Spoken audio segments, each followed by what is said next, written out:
Bienvenue à tous. 30 ans de la Biennale africaine de la photographie ou rencontre de Bamako, cela se fête. Et c'est dans cet esprit de célébration que Marocains et Maliens s'associent pour présenter ici à Rabat une exposition riche et enrichissante puisqu'elle unit et réunit 24 artistes provenant des 4 coins de l'Afrique.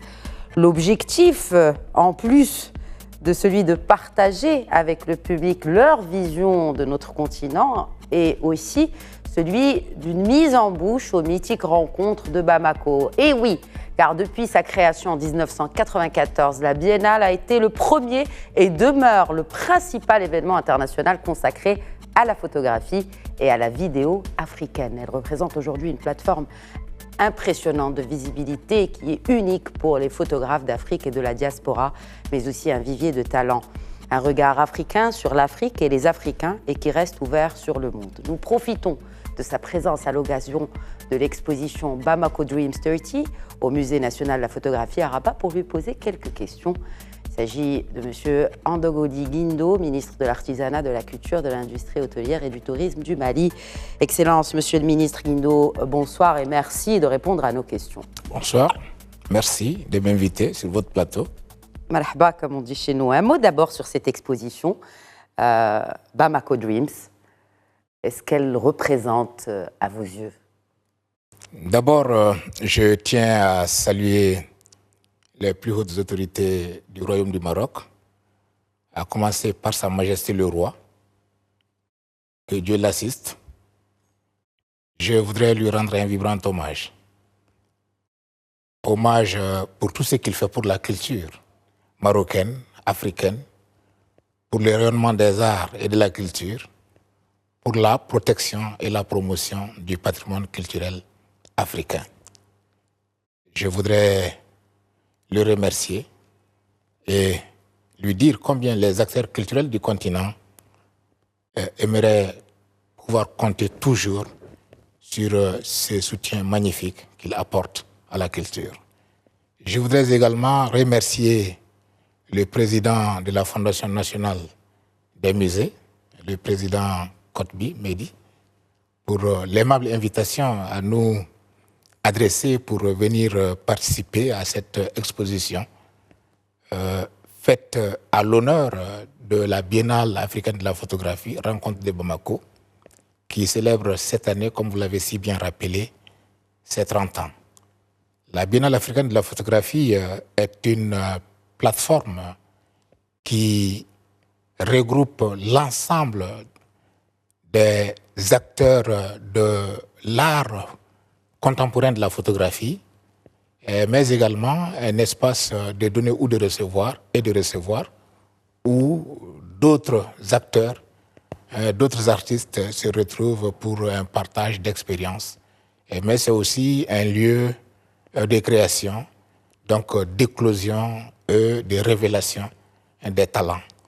Et ceci dit, l'exposition qui se déroule ici à Rabat est une belle initiative qu'il faut saluer. Nous avons eu l'honneur et le bonheur de visiter cette exposition ce matin.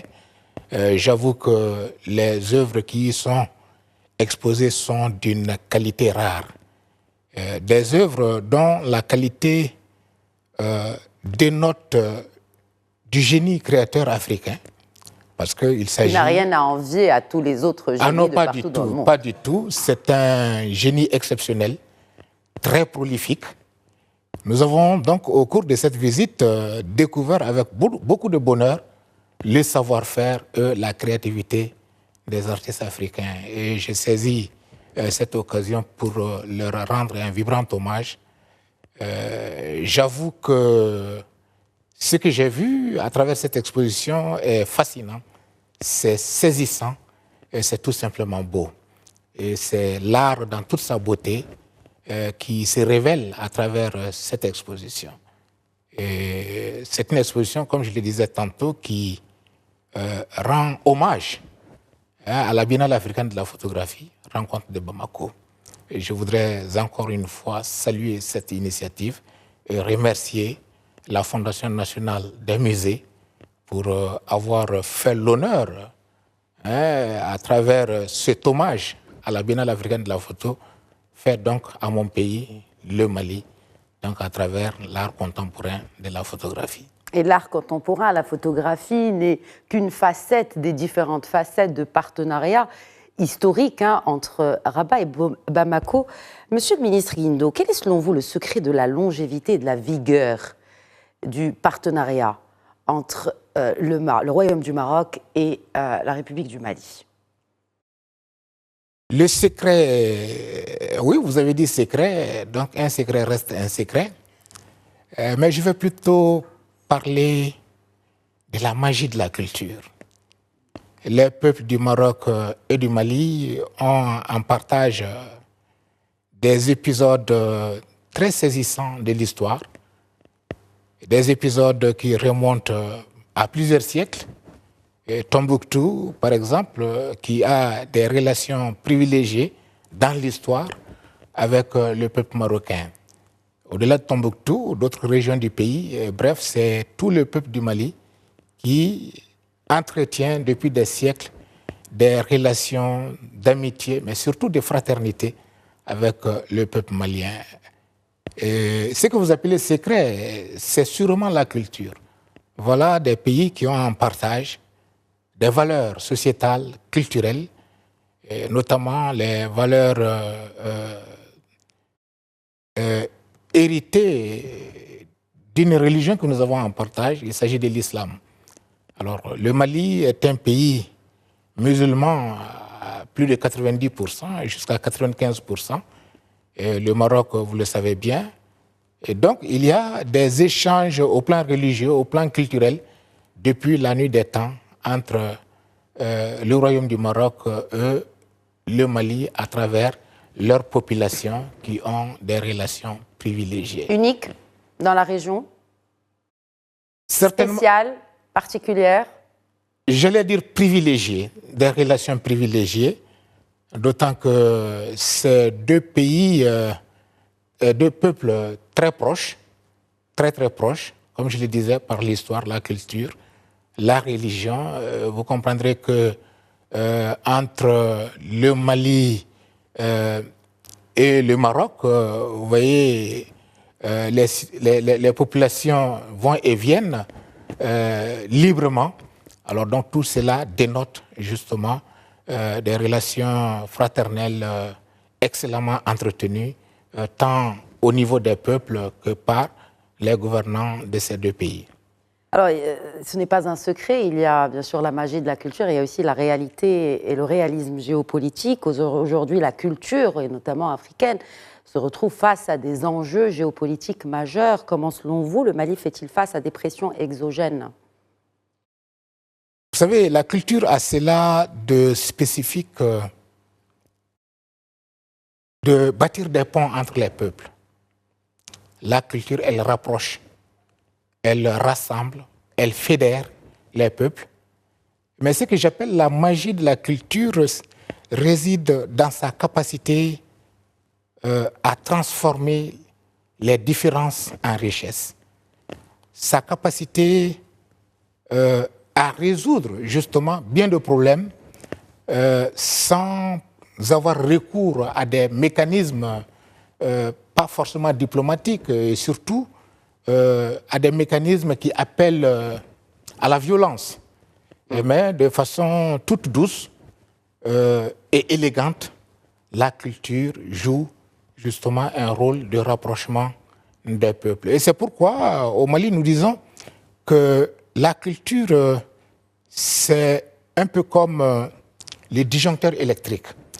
Quand la tension atteint un certain niveau, un niveau tel qu'elle menace, eh bien, il suffit d'actionner justement sur la culture pour que cette tension baisse. Vous avez un exemple concret justement de comment la culture, par exemple, au vu des événements récents, par exemple avec la France ou peut-être avec le voisin du Nord, comment la culture a pu peut-être rebâtir des liens qui ont pu pâtir d'autres facteurs qui sont d'ordre plutôt politique et voire diplomatique. Nous avons au Mali des éléments qui découlent du patrimoine culturel qui sont d'une puissance très remarquable.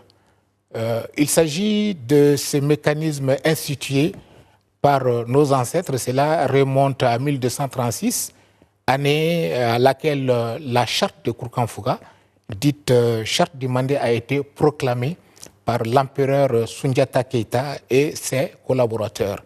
Cette charte définit bien les relations des individus entre eux, mais également les rapports de l'individu à l'État. Alors donc, dans ce code de conduite sociale, des mécanismes pouvant rendre la vie agréable entre les personnes, mais les personnes dans leurs relations avec la société ont été instituées. Il s'agit par exemple du mécanisme connu sous le nom de la parenté à plaisanterie, le cousinage à plaisanterie ou encore les alliances à plaisanterie. Donc, vous trouverez au Mali des communautés qui, entre elles, alors même quand il y a une tension, alors il suffit justement d'actionner ces mécanismes-là pour que celles-ci reviennent à de meilleurs sentiments, pour que tout logiquement la tension disparaisse, donc pour que ces communautés en viennent à se donner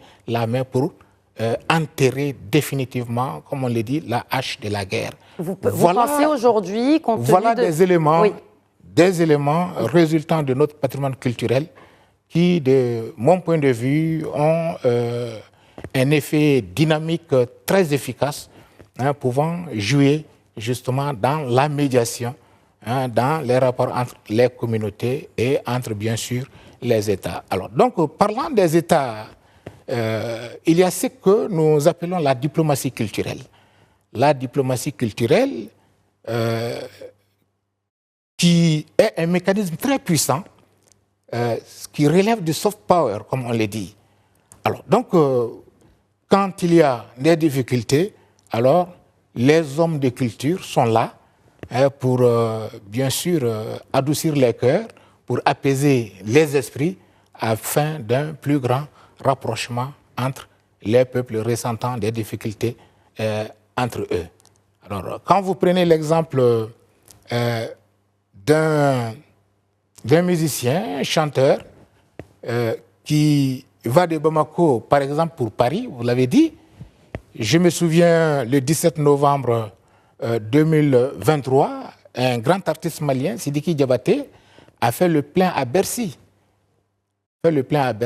Alors, donc, voilà un concert qui a démontré qu'entre les peuples, il n'y a pas de difficultés. Et la bonne preuve aussi que la culture nous rapproche et elle nous rapproche toujours. Comment l'initiative atlantique initiée par Sa Majesté le Roi Mohamed VI, initiative, rappelons-le, de désenclavement des pays du Sahel, donc pour cette ouverture vers l'ouest, vers l'océan Atlantique, comment peut-elle participer à ce soft power, à ce rayonnement du Mali à l'international vers d'autres cieux, notamment anglo-saxons ou américains, en tout cas de l'autre côté de l'Atlantique, par exemple? Je voudrais d'abord féliciter et remercier Sa Majesté pour cette merveilleuse initiative, d'autant qu'elle participe du rayonnement de nos pays, tout simplement, et plus particulièrement, la culture y pourra trouver son compte, de mon point de vue, le plus bon. D'autant que la culture, elle est universelle, elle est largement partagée, et pour que ce partage soit effectif, effectivement, il faut ouvrir des canaux devant permettre justement sa libre circulation, donc son ouverture, sa plus grande ouverture vers d'autres horizons. Je pense que cette vision place les cultures africaines, donc maliennes, dans ce cadre-là, et nous nous en réjouissons et félicitons encore le roi et toutes les autorités du Maroc pour cette initiative. La culture permet justement, vous avez dit, de construire des ponts. Est-ce qu'elle permet d'unir les Maliens aujourd'hui? Et à ce propos, rappelons à nos téléspectateurs, le dialogue intermalien a commencé hier à l'initiative donc, des autorités de transition. Elle a commencé hier, il se poursuit jusqu'au vendredi. Et la particularité cette fois, Monsieur le ministre Guindo, c'est un processus 100% malien. Médiation étrangère, plus jamais au Mali? Bon, on a toujours besoin de l'autre. quelle que soit la situation. Donc, nous ne disons pas jamais. Mais pour le cas présent, effectivement, les autorités du Mali, les populations maliennes ont souhaité à ce que le dialogue se fasse en famille. Donc, les Maliens entre eux, pour se dire toute la vérité, sans rancune, et c'est là dans un esprit de fraternité, et c'est là, bien sûr, avec la conviction que le Mali ne pourra être fait que par les Maliens. Et le développement du Mali ne se fera que par le travail des Maliens. Et à cet effet... Et la réconciliation aussi entre les Maliens ne se fera que par les Maliens, selon vous? La réconciliation peut se faire avec les Maliens, par les Maliens, et c'est cet esprit, effectivement, qui a présidé à la mise en place du comité de pilotage pour le dialogue intermalien, dont les travaux ont commencé il y a près d'un mois, qui se poursuivent, mais nous sommes aujourd'hui à la phase finale qui a commencé hier. Alors, dialogue intermalien pour que les Maliens viennent parler entre eux sans l'intervention, justement, d'autres personnes. Je veux dire sans l'intervention de la communauté internationale, sans l'intervention des voisins, mais seulement un dialogue en famille entre Maliens. C'est ce qui a... On règle mieux les problèmes quand on est en famille. C'est là l'idée. Il y a un vieil adage de chez nous qui dit que le linge sale se lave en famille. Alors donc, entre nous, nous nous disons toute la vérité, sans choquer, dans le respect, la courtoisie. Et d'ailleurs, les phases locales et régionales nous ont bien démontré que c'est un processus très efficace, très avantageux pour la population, parce que les Maliens se parlent entre eux en tant que frères. Il s'agit bien de cela. Et donc, certainement, les assises vont aboutir à des conclusions heureuses, des recommandations qui seront également mises en œuvre par les Maliens. C'est ce que nous attendons de ces assises. Nous y plaçons un très bon espoir. Je pense qu'à l'issue de ce dialogue intermalien, alors l'essentiel des problèmes, les problèmes les plus cuisants, je dis bien, pourront connaître un début de réponse, un début de solution. En tout cas, c'est cela notre espoir et c'est cela l'objectif poursuivi par le dialogue intermalien. Revenons à la culture, parce que c'est votre dada, c'est quelque chose que vous portez dans votre cœur et ça s'entend quand on vous entend parler. Justement sur cet échange culturel où on a Vieux Farka Touré, le fils de défunt Ali Farka Touré, grand nom de la musique africaine, bien sûr d'origine malienne. Ils connaissent très bien le Maroc. Ils se sont produits père et fils dans différentes scènes ici au Maroc. Comment protéger? Et justement, Vieux Farka Touré a créé une espèce de studio de musique pour justement protéger le patrimoine malien. Comment, selon vous, préserver la musique traditionnelle malienne tout en restant ouvert sur le monde? Et justement, pour permettre à cette musique de continuer à rayonner, à cette magie, à se diffuser dans les quatre coins de la planète. Le Mali, d'une manière générale, en parlant de la culture, est un pays de vieilles civilisations. Oui. Une civilisation qui sort d'un long passé. Et la culture elle-même est le fruit d'une longue sédimentation. Et donc, un patrimoine qui nécessite justement d'être protégé. Ce travail s'est fait justement au quotidien par les structures de l'administration chargées de la protection du patrimoine culturel. Et la musique est un élément de ce patrimoine culturel. Et comme tel, effectivement, les actions de protection sont d'abord d'ordre normatif. Et nous avons une législation, justement, très moderne, qui protège de façon optimale, à notre avis, les œuvres littéraires et artistiques, donc la musique. Et au-delà, nous avons des mécanismes de protection du patrimoine ancien, oui, notamment dans le domaine de la musique, d'autant que nous encourageons dans notre politique nationale la remise au goût du jour, justement, des éléments du patrimoine culturel ancien, c'est-à-dire les musiques du terroir ou encore les créations anciennes, pour qu'elles trouvent goût, justement, dans la période contemporaine. Et au niveau normatif, je le disais, nous avons une loi sur le droit d'auteur, alors qui également intervient pour assurer la protection non seulement des œuvres, mais également les droits des auteurs et de leurs ayants droit. Par-delà tout cela, nous encourageons les espaces justement de promotion de ces créations anciennes, traditionnelles, à travers les festivals ou encore les rencontres culturelles au niveau des terroirs.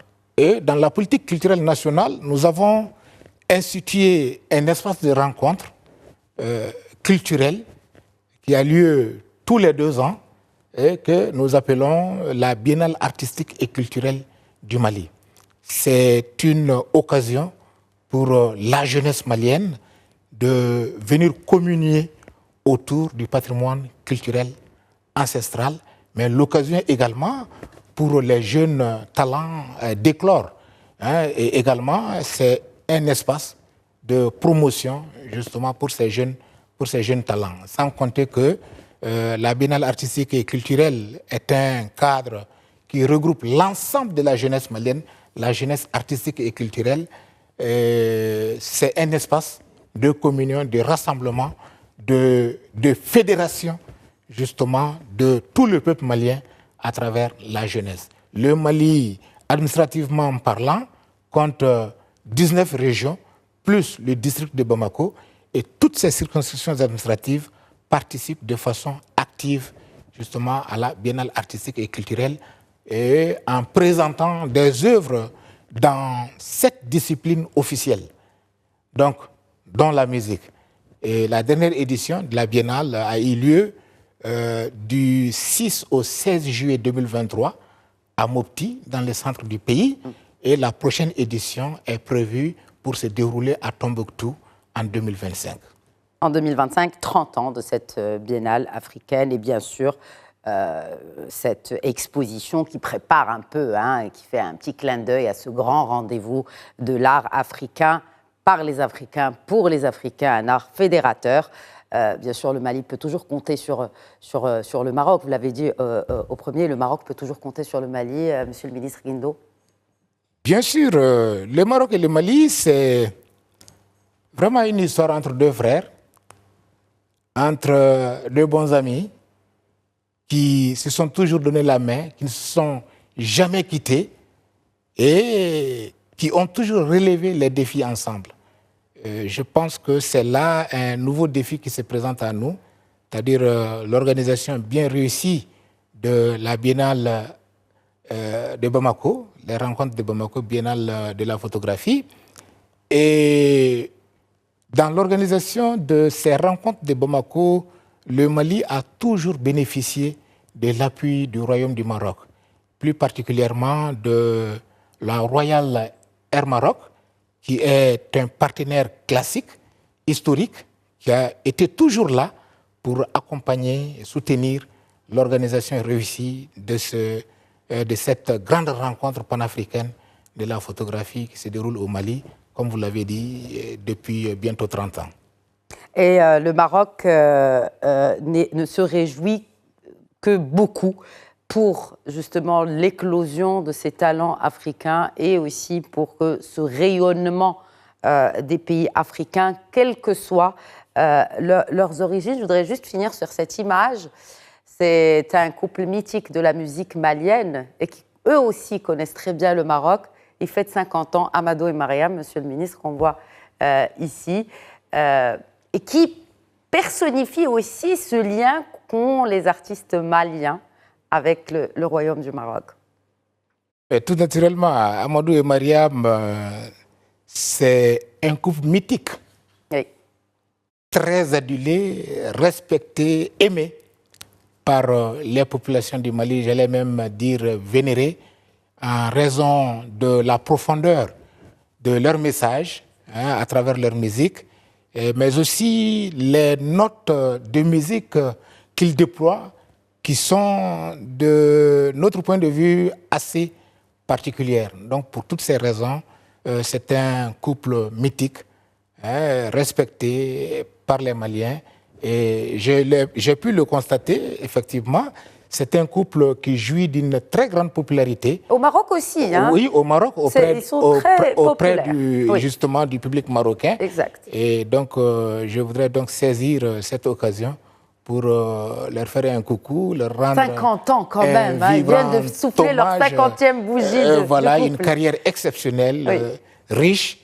Nous leur souhaitons la santé pour continuer à faire le bonheur des mélomanes de toute la planète Terre. Inch'Allah. Merci beaucoup, Monsieur le ministre Andogoli Guendo.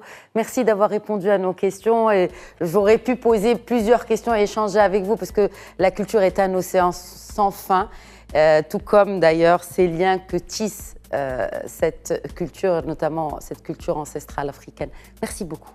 Bien, avant de vous quitter, je tiens quand même à renouveler l'expression de notre gratitude à Sa Majesté le Roi pour toutes ses actions en faveur de la culture africaine, dont il assure la protection, la promotion, le rayonnement à travers le monde entier. Et je voudrais particulièrement remercier Monsieur le Président Kotbi pour l'initiative de cette exposition hommage à la Biennale africaine de la photographie. Et aussi, je voudrais dire que nous serions très ravis de la création d'un musée africain de la photographie, donc un musée continental. En tout cas, pour ce qui concerne le Mali, nous restons disposés justement à contribuer pour la réalisation d'un si beau projet. Et voilà un peu le point sur lequel je voudrais vous remercier, vous aussi, de m'avoir invité sur votre plateau. Et la culture, plus que jamais, elle doit nous unir, elle doit constituer un puissant facteur de paix, et pour assurer justement la cohésion et les vivre ensemble pacifique des peuples. Et aussi exactement la paix. Merci beaucoup, Monsieur le ministre Guindo. Merci d'avoir répondu aux questions de Média TV. Merci. Merci à vous de nous avoir suivis. L'info continue sur Média TV. Très bonne suite des programmes.